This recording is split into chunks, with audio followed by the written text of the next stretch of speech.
Hello, and welcome to the Future Christian Podcast, your source for insights and ideas into what it means to live as a follower of Jesus in the 21st century. At the Future Christian Podcast, we talk to pastors, authors, and other faith leaders for helpful advice and practical wisdom to help you and your community of faith walk boldly into the future. Here's your host, Lauren Richmond Jr. Hey, and thanks for listening in to the Future Christian Podcast. My name is Lauren Richmond Jr., and I'm pleased to be joined by Dr. Chuck DeGroat. And welcome. Yeah, thanks, Lauren. Thanks for having me. Yeah, thanks for being here. Thanks for your time. Chuck is committed to the spiritual and emotional formation for the sake of mission. His experience is represented in a fluid combination of pastoral ministry and seminary training for 20 years. He's served several church plants as teaching pastor and has started 2 church-based clinical counseling centers. Most recently, he was teaching pastor at City Church, San Francisco, where he co-founded the New Begin House of Studies, an urban and missional training center with offerings through Western Theological Seminary. So welcome, and thanks for being here. Yeah. What would you like our listeners to know about yourself? Yeah, so I've been in seminary education now for the last 7 years, and that's been interesting. You're a pastor, so you know what it's like maybe you don't know what it's like to make a jump from pastoring, kind of like people use the sports analogy sometimes, going from being on the field to commenting about what's happening on the field, right? Oh, yeah. And so yeah. It's been a really interesting last 7 years of being in this space after being a pastor for about 15 years. But also I've really enjoyed it. I mean, I think one of the things I like about what you do is the church is changing, ministry is changing. I was educated back in the mid 1990s, and some of the realities we were talking about back then don't really apply to where we are today. And so I'm really enjoying at 50 now, remaining tuned in to kind of what's happening on the ground, my friends who are church planters and pastors, while at the same time doing some of the kind of reflection that I do, a theological reflection on a seminary level. So that's fun. I'm a therapist. I'm a writer. I get to do a lot of really fun things, I guess. Yeah, that's great. What has it meant, or what is... I like to believe that we all change and grow as people, as human beings, and hopefully, I think, as Christians. Yeah. What has it meant for you to be a Christian in the past, and has anything changed or developed during your life, during those 50 years for you? Yeah, I mean, I think I was probably a pretty narrowly thinking tribal Christian back in the day. I was a young, angry, reformed seminary student who, this is pretty amazing to say, but I was really certain. I really knew my theology back then. Like, I could teach on the Trinity and really thought I knew what I was talking about. Yeah. I could teach on atonement and actually really, it's almost kind of embarrassing to say. I feel like I know far less now than I knew back in the mid 1990s in seminary. But I think there's been this journey of unknowing to get a kind of the thought of the mystics and Meister Eckhart, and this journey of I guess honoring the questions more than touting the answers that I have. And so I would hope that now I'm a more humble and curious person than I was, and I still remain convicted about certain things, but I hold my convictions with open hands. Mm-hmm. Can I ask about what does that look like to have convictions but hold them with open hands? Yeah, I mean, so I think that when I was younger, there was this sense that if you don't believe what I believe, I'm not entirely sure that you're not going to spend eternity in hell. That's kind of where that was the camp that I was in, Yeah. And, God, before the foundation of the world, elected, 99.7%, 99.7 would go to the eternal flames, and the other 0.3% were elect, right? And so that was sort of my theology. And so chances are you are probably not among the elect. Right. So, sad for you, Lauren, that I don't like that math, because when I was younger, I gave at least 10% were going to heaven. Yeah, that's generous of you, right? Yeah. Yeah. So, I mean, it's hard to say. I mean, I just think there's something about growing up. And for me, in my work as a therapist, and that's a long story in and of itself about what Mm-hmm. shifted for me while I was in seminary. But becoming a therapist and sitting with people, hearing their stories, reading more broadly, understanding more broadly, allowed me to ask bigger questions and open my mind to a sort of a wider range of theological and biblical perspectives. And so, um, yeah, what does it look like to live with open-handedness? Well, I think it means having convictions, but having convictions with a sense that I may be wrong. And I'm willing to Mm. listen to you because your experience and your thinking might offer me something that I've never considered before. I love that. I love that. Just the thought of the idea of willingness to say I may be wrong. I think as I've grown myself and come a long way in my faith, I think that's one thing I've really wished for folks who, like, I'm fine being in a relationship with folks who are more conservative with me. Like, my wish would be just having the ability to say, like, hey, this is what I believe, but I may be wrong, and I can live with that. Yeah, yeah, I'm also thinking of the just of that mental imagery of the open hand versus like what we often do with theology is squeeze so tightly, yes, and it seems like when the tighter we squeeze, the more slips out. yeah. I like that. There's a really wonderful book on prayer by Henry Nouwen called "With Open Hands," Hmm. and that's kind of where I draw that from. This idea that we live life with a high degree of control, with clenched fists, and our Mm-hmm. control is often seen in and through our theological certainty and dogmatism. And I do think it's sad sometimes when I see people who are my age or older, and in the midst of their failures and the crises of life, and even coming to places where maybe they had an opportunity to be humbled, they double down. Yeah, And I've yeah. had moments like that too, where it's like, gosh, if I let go here, I'm going to lose control. But I think that that's kind of part and parcel of becoming a mature Christian is relinquishing control over time. And then we become lifelong learners, lifelong people who exercise curiosity. Boy, you're bringing up so many questions, but I want to save that for the main segment here. Yeah. What are some spiritual practices you've developed over the years or might recommend others? Yeah, I think pretty early on, I think probably some of my own growth is attributed to understanding better and learning about the contemplative tradition, reading the Yeah. mystics. Um, and so it was my exposure to contemplative spirituality that first led me in the direction of an embrace of silence and solitude. Through that, centering prayer, contemplative prayer, people call it different things. And so contemplative prayer has been a significant part of my practice. I love to find a good labyrinth and walk a labyrinth. I'm also not afraid at all of meditative practices and mindfulness practices. I've got the Calm app on my phone. A good body scan every day is really, really helpful. So things like that have been super helpful. What does the body scan look like, if I can ask?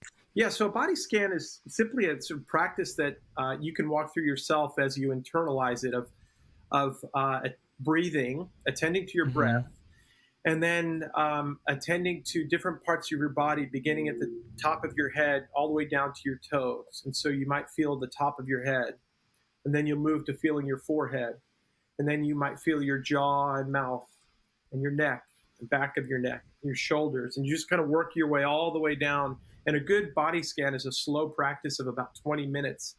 And it feels as if you've gotten a hour-long full body massage when you're done. It's a Wow. beautiful practice of embodiment when Mm-hmm. so many of us live in our heads. I live in the Mm-hmm. seminary world now, so it's easy to kind of live up in your head and be Yeah. disembodied and unrelational. Yeah. I know. I think I match most closely with the Enneagram 5. Yeah, So I think I was listening to one of your pods where you talked to someone through the Enneagram, and that's so true for me. Is just to be mhm, stuck in my head, yeah, yeah, and boy, especially during this time of high anxiety. yeah.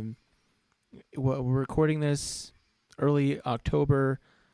The election season is nigh. Yeah. COVID seems to be coming back up again. Yeah. It's so hard to be kind of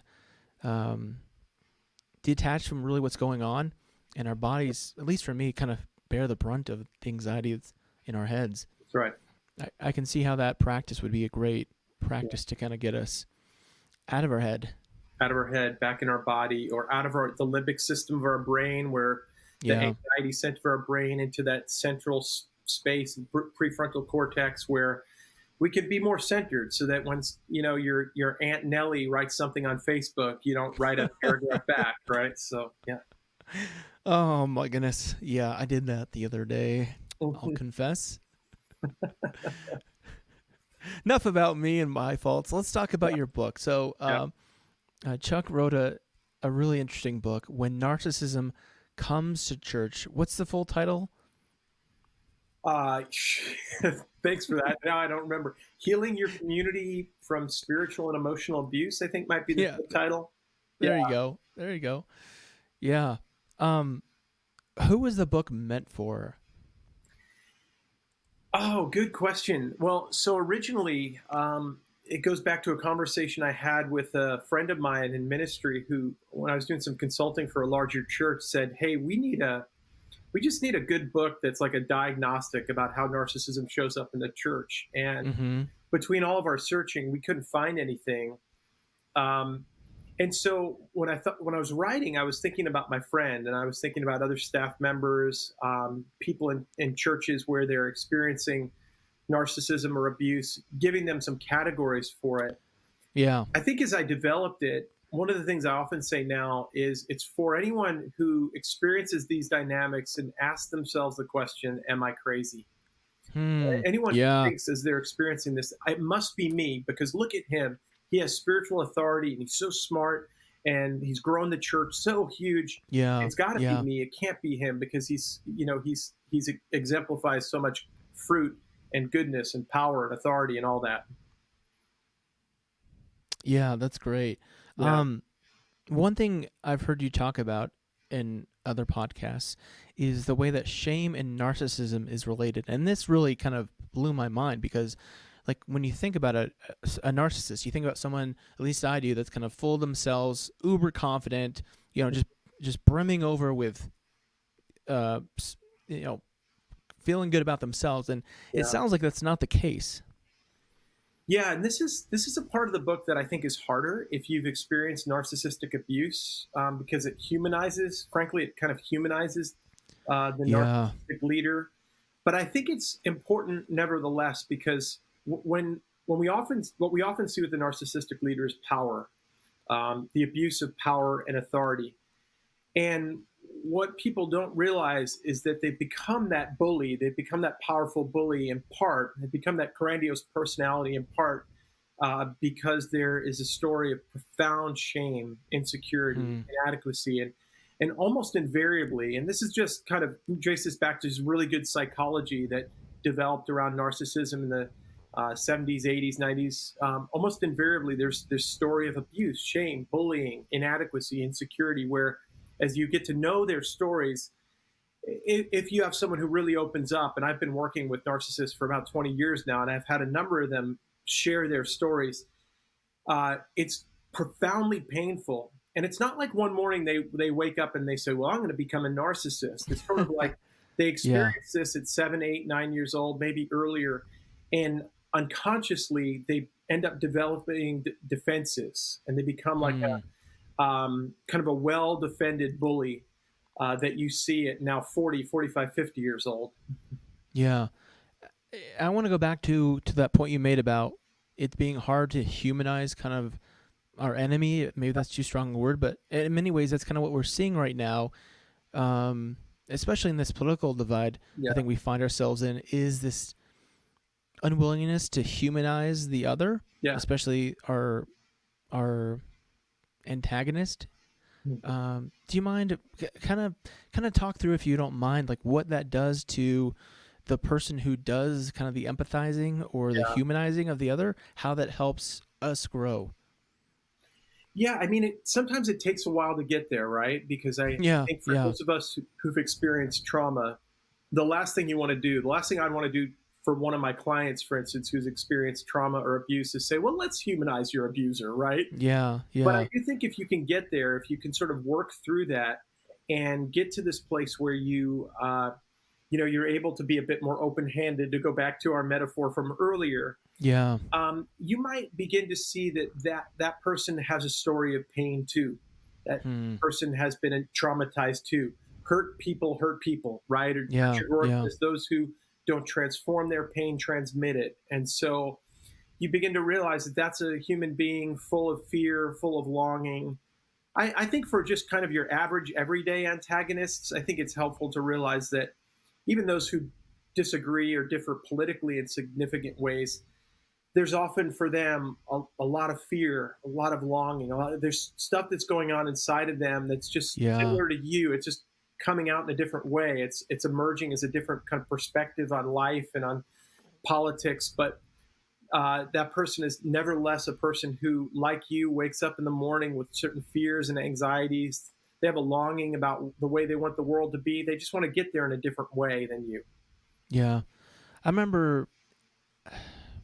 I'll try to not name names, but Mm-hmm. it'll probably be obvious who I'm talking about. I remember after this 2016 election, a woman I know who's a counselor just posted something on Facebook, kind of like speaking like empathetically towards the president, and kind of thinking about like imagining how much pain must have been in his childhood, how much isolation, and as these stories have kind of come out. Recently, like what his aunt published a book, and Yes. yeah, it was hard for me, and it's still hard for me even now to think in that way. But boy, how much it would help, Yeah. to be able to think empathetically and to humanize the other. Yeah. Well, Right. as much as we could spend the whole time talking about politics, Yeah, right. I didn't bring you on here to do that, so I'm gonna Yeah. keep forcing that on you. Going back to narcissism in the church, and certainly all the things we see politically happen in the church, I think, as an aside, I think that's one of the things that's most shocking for new people to church, especially when they get into the higher ranks and leadership of churches. They kind of think, wait a minute, this happens in my business world, in my family. I didn't expect it to happen in the church. Like, talk about that if you can. Like, why is it that church isn't isolated, isn't really this kind of isolated environment that where everything is perfect? Yeah, that's so tricky. I mean, I think more and more as I'm wrestling with that, I'm looking at it more historically. Like people say, is this narcissism thing a new thing? And I'll say, well, I think it probably goes back to Genesis, right? I think it probably goes back to, I mean, you see it all throughout Scripture and in the stories.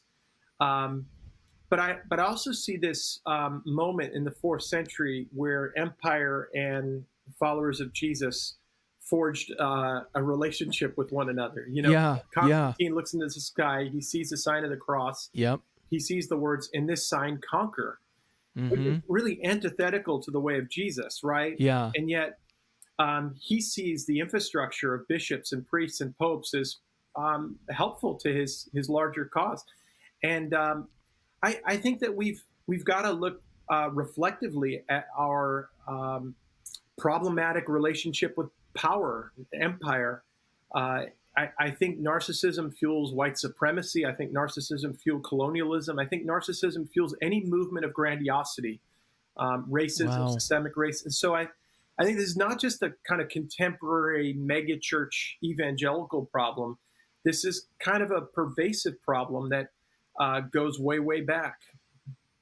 Wow, that's good.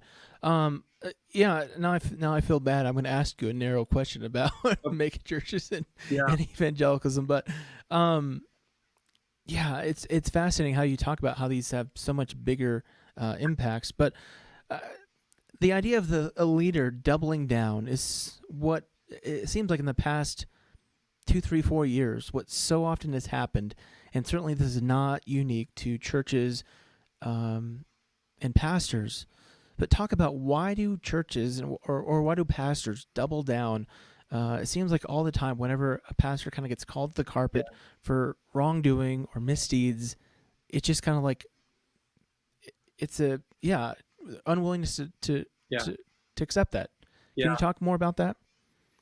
Yeah, I mean, I can talk about it, and I have personal experiences of working with churches and working with pastors who, some of them who have had higher profiles, who I've watched live and in real time double down. And the simplest thing that I can tell your listeners is it's terror. It's just like abject terror. I remember working with one pastor when we had a sort of a breakthrough 2-hour counseling session with one another. And I felt like in this session, he really owned some things from his past that had happened to him. He cried like a baby for probably a full 45 minutes. And I held him for part of the time. And there was this real sense of like something was breaking. And we had a conversation about what that might mean and look like in the coming days and weeks. And we hugged, and I was thankful. And the next time I saw him was about a week later. We had texted a little bit, but I remember he showed up and he was wearing, like, he was really well dressed, and he couldn't look me in the eye. And he sat down and he looked at me and he said, "That will not happen again. Wow. I will fight for my job. I will fight for," like, basically that was it. And I think he walked away from that moment and he thought that's as vulnerable as I've been since the day I was abused. And I will not open my heart up to being hurt again, being abused again. So this is where, again, to go back to our conversation about empathy, humanizing people who hurt others.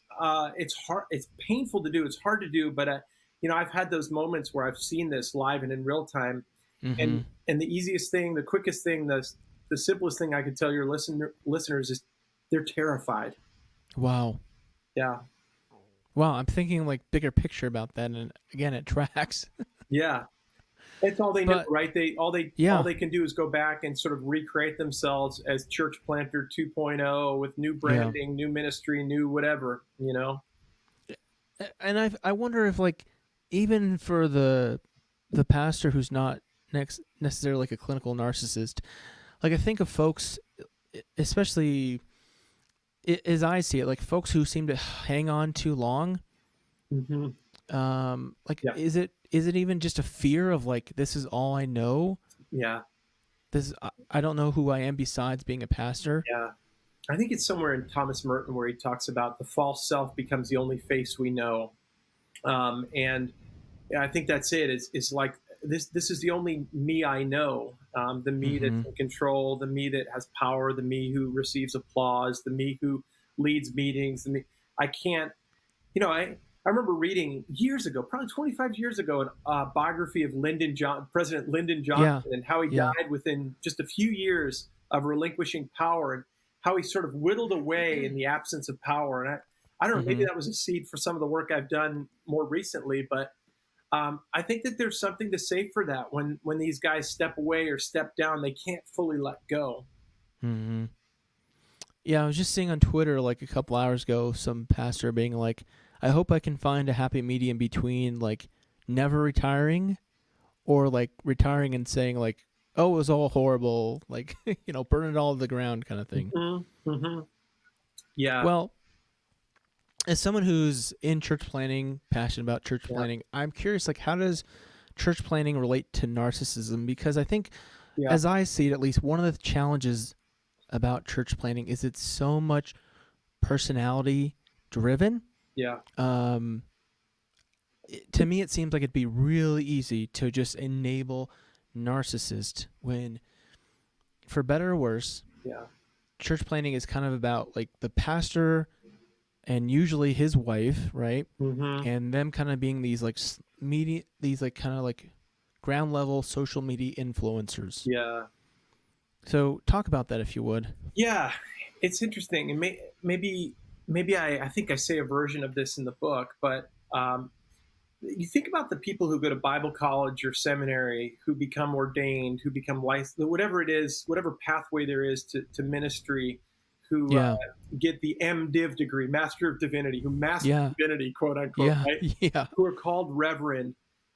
They're people who's, 90% of the general public is afraid to do public speaking. These are folks who generally like to do it.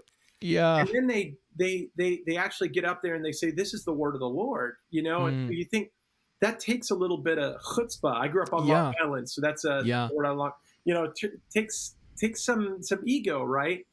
When I first started doing psychological assessments back in the early 2000s, I was doing them at first with church planters, and I was really disturbed. I didn't have the nuancing that I have now, but I think all of them back then were coming out in what we'd call cluster B personality disorders, which is the narcissism spectrum, borderline, histrionic, antisocial.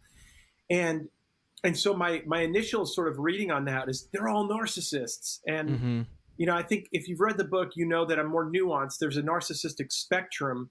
But I would say that of the psychological assessments I've done over the last probably 15, 16, 17 years, the large, vast majority are in that cluster B set of personality disorders. So there is, like you say, a kind of a personality. Yeah. They don't tend to be in the more dependent personality spectrum, in other words, right? These are people who I have something to say. These are people who have some sense of inspiration, influence. That doesn't mean, I want to be clear about this, that does not mean that because the large majority are in that cluster, that they're all pathological. It does mean that there's a spectrum. And on that spectrum, what I often say is there's narcissistic personality disorder, but that's like having the flu. There are some people in the spectrum that just have the sniffles. That's narcissistic personality style. And then there are some that have the sniffles, but they also have the chronic cough, and that might be like narcissistic personality type. And that can be problematic. But when you elevate all the way up to personality disorder, you're talking about someone who you see it in the grandiosity, the entitlement, the lack of empathy, the debris field of pain. Like, you know it when you see it. I walk into a church staff, I start doing some consulting, I start to hear the stories, and it's like, you all have been through war. There's trauma in the room here. And that's very different than just having a confident personality or the capacity to inspire, which are probably really good attributes for a church planter. Yeah. Trust me, I think about, like,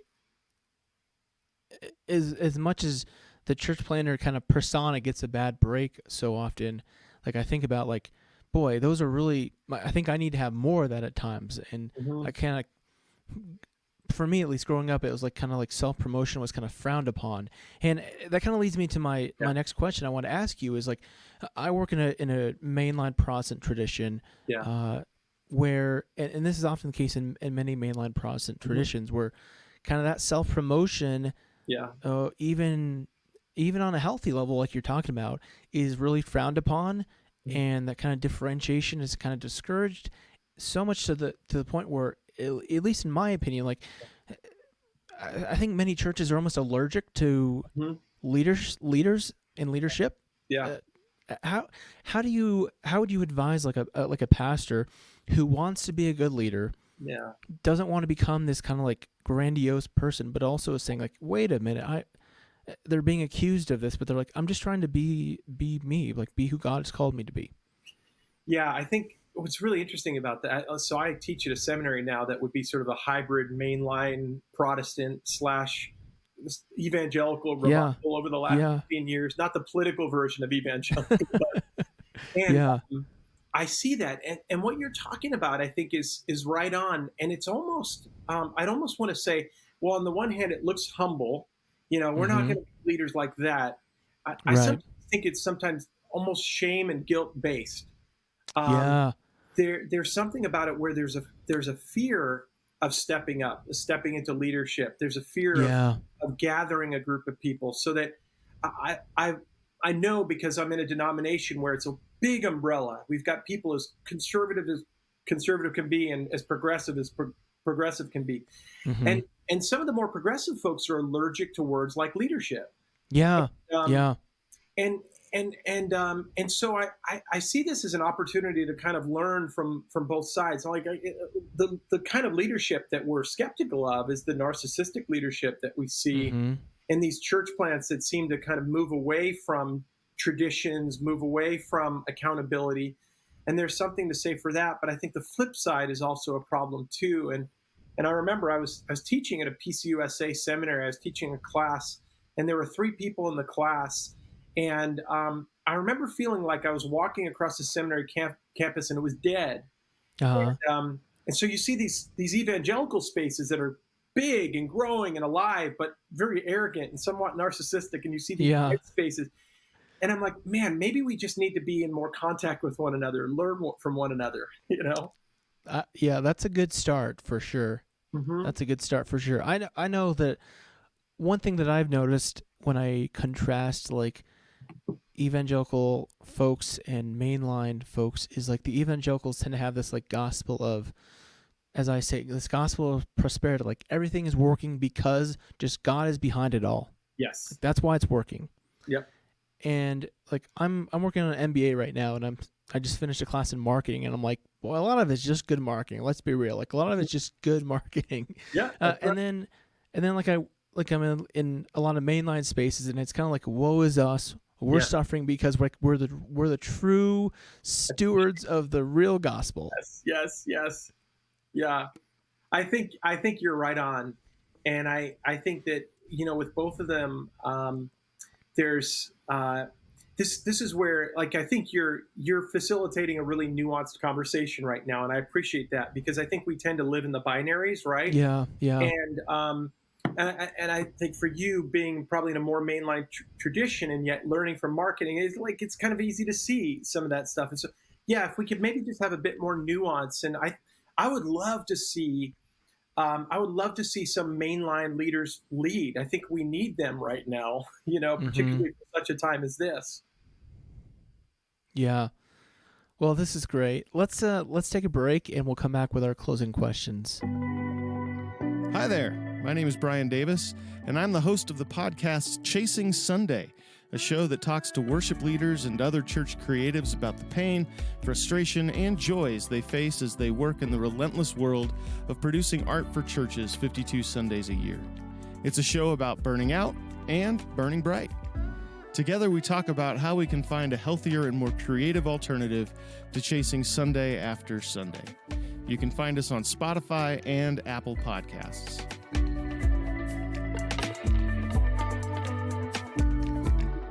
All right, we're back with Dr. Chuck DeGroat. And so Dr.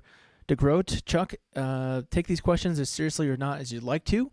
Yeah. But if you were Pope for a day, what would that day look like? If you were Pope for a day. Yeah. Well, we would close down Vatican City. Oh, wow. And we would like shift all the money to the third world, and I don't know I don't know why that's the first thing that came to mind was. There's probably enough money to do some really plenty of good. Yeah. And I'm a fan of St. Francis. I know that's controversial for some, but I think St. Francis is actually, maybe he's not selling Vatican City, but he's shifted thinking, let's just say.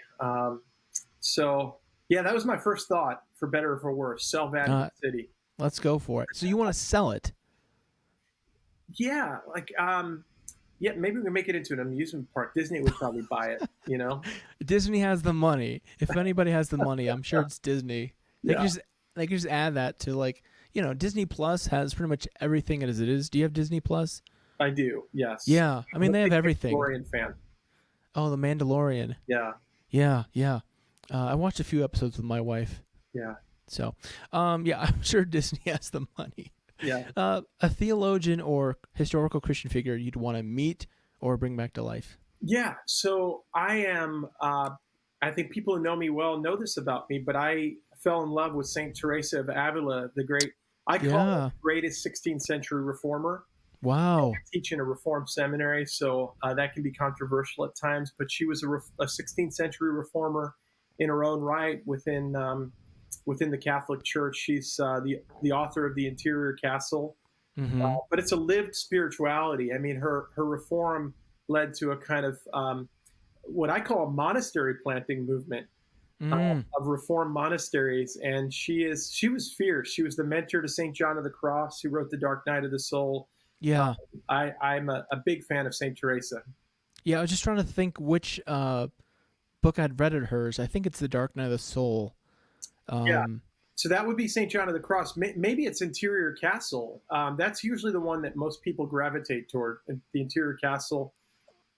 Yeah, I can't remember. It was back in, I took this class in seminary, Theology and Autobiography. Yeah. And we had to read some of her Yeah. her work. She's which got was an really good. autobiography, La Vida, or the life of Saint Teresa. I Yeah. wonder if that was it. Yeah. Yep. Anyway, it was. I mean, it's pretty powerful, and just kind of her experience, like her spirituality. I think, for folks who were thoroughly like, what's the word I'm looking for? Like enmeshed, in post enlightenment kind of thinking. Yeah. At least for me, and it was almost hard for me to kind of stomach her experiences of otherworldliness. You know, Yeah. that's not the right word, maybe, but Yeah. mysticism. Yes. Yes.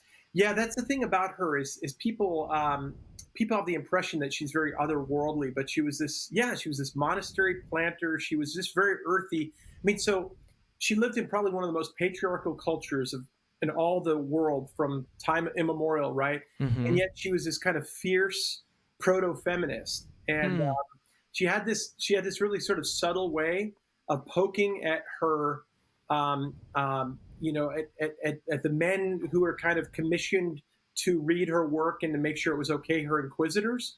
And so she's great. She's really feisty. I love her. Yeah, that's good. I like that Yeah. answer. What do you think history will remember us for in this time and place? Oh, wow. I mean, I think I'd have to say that we lost our saltiness and our light. You know, we lost our distinctiveness, that we became enmeshed with Christian nationalism. You know, Yeah. became fiercely tribal. That to be American and to be Christian for most was synonymous. You know, that we lost our real witness. I think that will be the indictment on Christianity in this time, which is paradoxical. The paradox of that is that for so many, it feels like a time when they're regaining power. Right. So it feels like this is a good moment for Christians, right? So yeah. But I think as is often the case, Jesus will flip the script on us and say, "You missed it." Yeah. I'm curious. You work obviously with a lot of, I'm guessing, younger students. Yes. Like, what's the take from, like, you know, 18, 20 somethings? I don't know your students' age. Yeah, a lot of them are in their early 20s.